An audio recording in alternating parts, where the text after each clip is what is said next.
Hello tribe.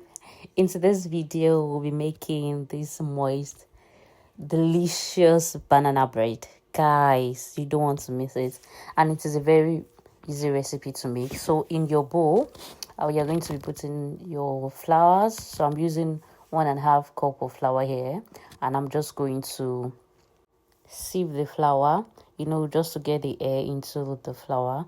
You really want that. And I'm going to be putting 1 teaspoon of baking soda, half teaspoon of baking powder, and then half teaspoon of salt.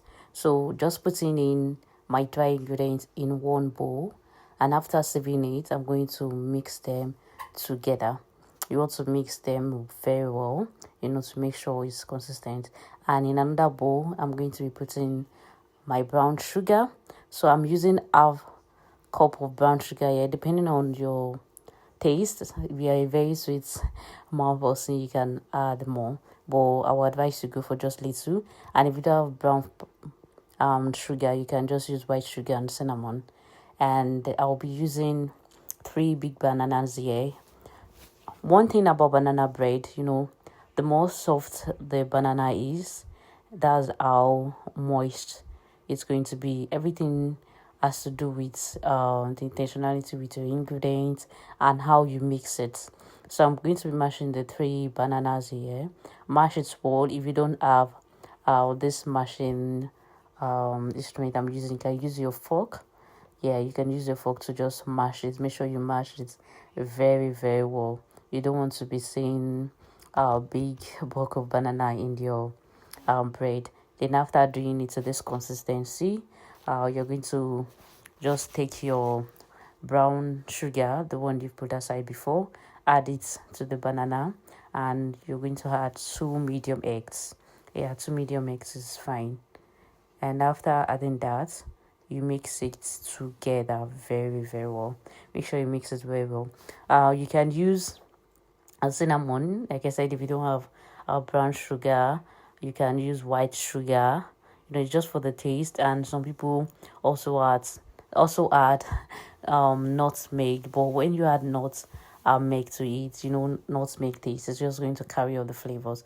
So I choose not to add that into my own ingredient for today. Maybe next time I'll be trying it again and showing you guys, but for now we won't be adding that. Then after doing this, I'll be adding my melted butter. Yeah, then this is melted butter. You can just do that on your stove, or you do it in the microwave. I did mine in the microwave. You add it to it. You can choose to add the normal butter, but when you do that, it's going to be very hard to mix. You understand? So it's best you melt it and to have the right measurement. So after that, I added half cup of milk. You can add yogurt instead of milk also. There are a lot of options to this.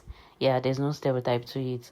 And then I'm going to be adding my vanilla extract. So that's 1 teaspoon of vanilla extract that I added. Then you mix it very, very well. Yeah, this is very important to make sure there's enough air in the the bread. Then I will be adding my dry ingredients. So we had that poco by poco, yeah, little by little, yeah, to get that moist bread. Then mix. Then after mixing this, you can then put it in your you can put it in your pan. Before putting it in your pan, make sure it is greased. Like put on the melted butter you have little. Just put it in, because the more greasy it is, the easier it is to remove. Yeah, so if it is not greasy, it won't be easy to remove. So you still mixing here just to get that texture, because it's really important you beat it very, very well. And one thing you can also do, you can add your walnut. Yeah, this is yeah, it all depends on your choice.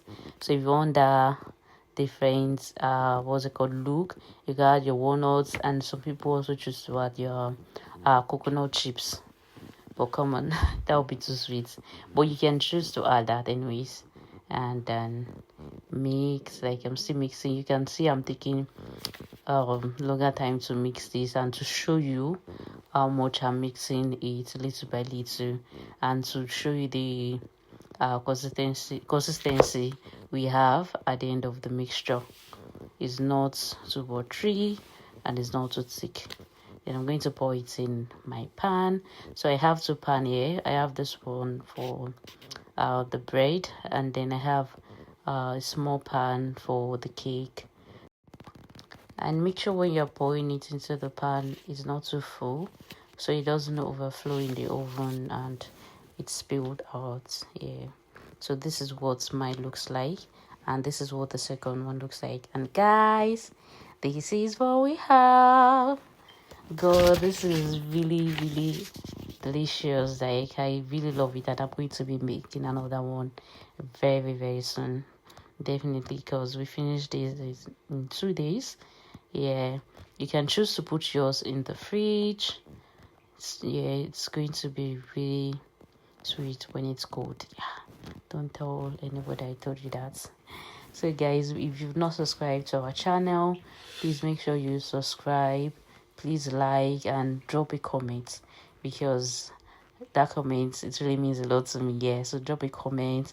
If you know you love this, if there's anything you want to say, drop a comment, and I'm going to put in the evidence in the comment section. Bye.